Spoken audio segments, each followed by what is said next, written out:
My friends, I cannot well express how glad I am to see you both unharmed. They say that Omega's clash with the Primal shook the very firmament.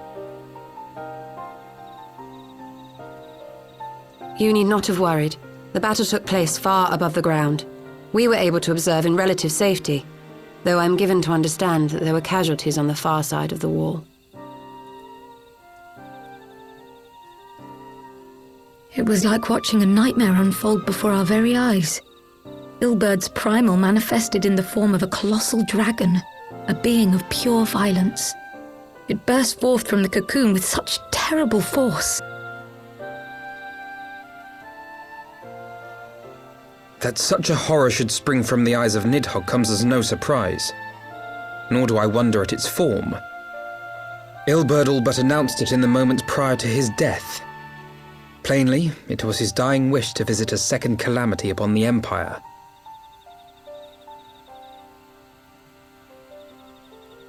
And I am quite certain the abomination would have obliged had it not found itself outmatched by Omega. Gods! I am no stranger to the works of Allag, but even I was unprepared for the machine's furiosity. It beggared belief.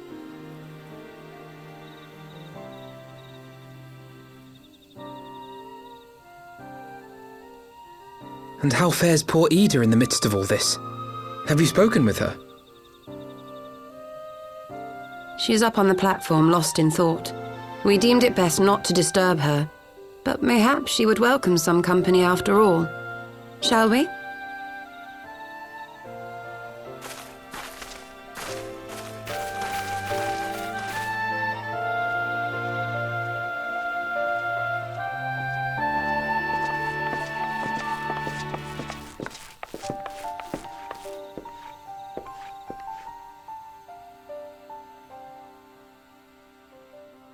The light's gone.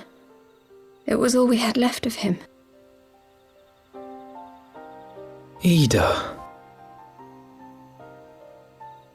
I don't blame anyone. I knew what was going to happen. I knew the spell Papalimo meant to cast would drain away his life force. I knew that it would only buy us a little time.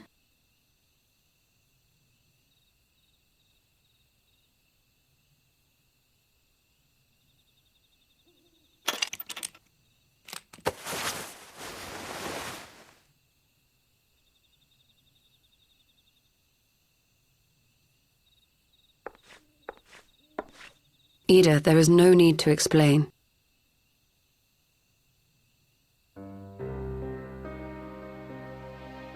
But there is. I can't hide in Papalimo's little shadow anymore, and I shouldn't hide behind my sister's mask. 20 years ago, on the day the Empire marched into Alamigo, I was still just a child, not even 5 summers old. My father had been one of the leaders of the revolution. He had fought to overthrow the Mad King, Theodoric. and my sister had fought alongside him. But she was strong and kind, and always knew what to do.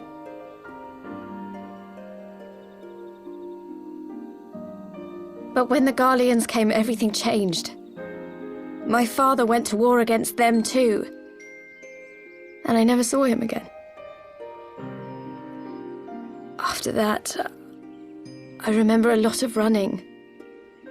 My sister dragged me for miles and miles until we came to the city of Charlian. That was where she met Master Louis Soir. He introduced her to the Circle of Knowing, and she eventually became an Archon. She was your inspiration. Is that not why you took up her mask and her name? Or did you simply mean to continue what she had started?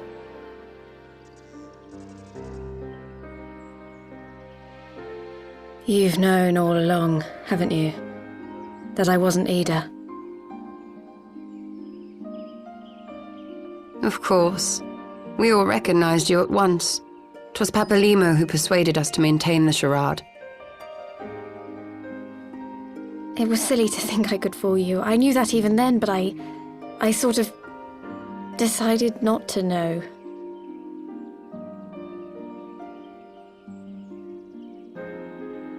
Ida died 6 years ago, on a mission to smuggle refugees out of Alamigo. They say she was overwhelmed by Imperial soldiers when she stayed behind to save a little girl. She was so strong. There must have been a lot of them.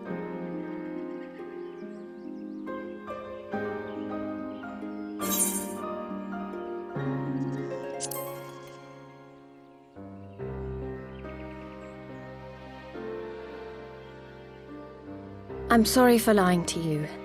My real name is Lise. When Papalimo brought me Ida's mask, it was meant as a keepsake, but I decided I wanted to be his new partner, to keep alive all the good that she had done.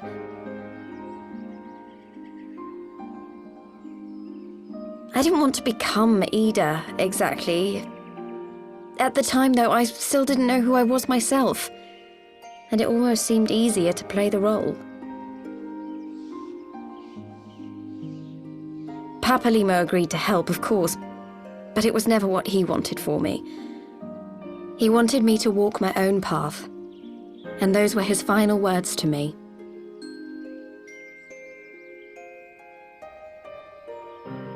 The Archon's mark he gave me is faded, and my last excuse along with it.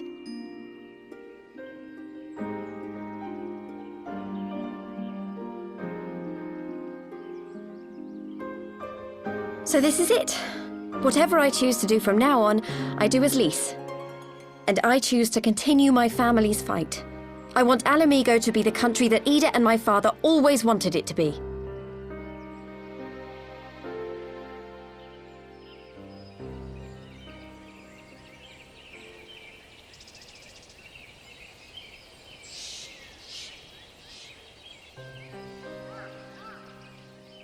War is upon us once more.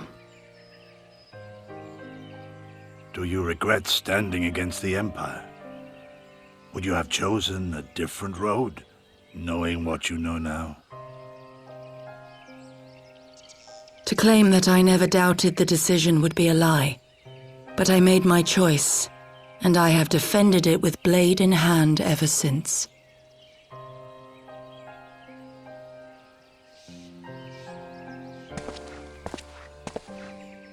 The battle continues, and our steel is needed. Come, Shadow Walker, we leave for the east, for Doma.